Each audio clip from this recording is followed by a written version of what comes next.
రాజకీయాల్లో ఉన్న తన నుంచి సినిమా దూరం కాలేదని పవన్ కళ్యాణ్ స్పష్టం చేశారు. ప్రజలకు సేవ చేసే గుర్తింపును ఇచ్చింది సినిమాయేనని, ప్రేక్షకుల నుంచి దేశం నుంచి సినిమాను ఎవరూ వేరు చేయలేరని పవన్ కళ్యాణ్ తెలిపారు. హరీష్ శంకర్ దర్శకత్వంలో మైత్రి మూవీ మేకర్స్ నిర్మించిన ఉస్తాద్ భగత్ సింగ్ మార్చి 19న ప్రేక్షకుల ముందుకు రాబోతోంది. ఈ సందర్భంగా హైదరాబాద్ యూసఫ్గూడలోని పోలీస్ మైదానంలో నిర్వహించిన ముందస్తు విడుదల వేడుకకు హాజరై పవన్ కళ్యాణ్ రాజకీయాల్లో ఉన్నప్పటికీ సినిమాల్లో నటిస్తుండటం వల్ల కొన్నిసార్లు విమర్శలు ఎదుర్కొంటున్నట్లు తెలిపారు.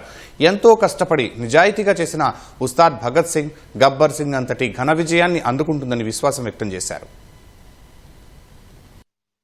సినిమాని తెలుగు ప్రేక్షకుల నుంచి కానీ భారతదేశం నుంచి కానీ తీయలేం.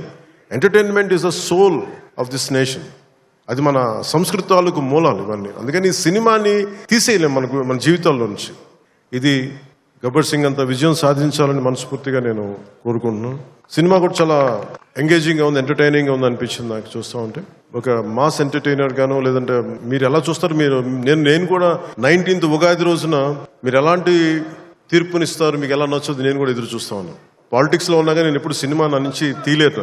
నా గుండెలో ఉండిపోయింది, నరాలు జీర్ణించుకుపోయింది. ఒక మంచి సినిమా, ఒక మంచి కథ, మనం చాలా లోలో ఉన్నప్పుడు ఒక సినిమా చూడగానే, ఒక సన్నివేశం చూడగానే మళ్ళీ జీవితం మీద మళ్ళీ మనకు ఆశ వచ్చి ముందుకెళ్తాం.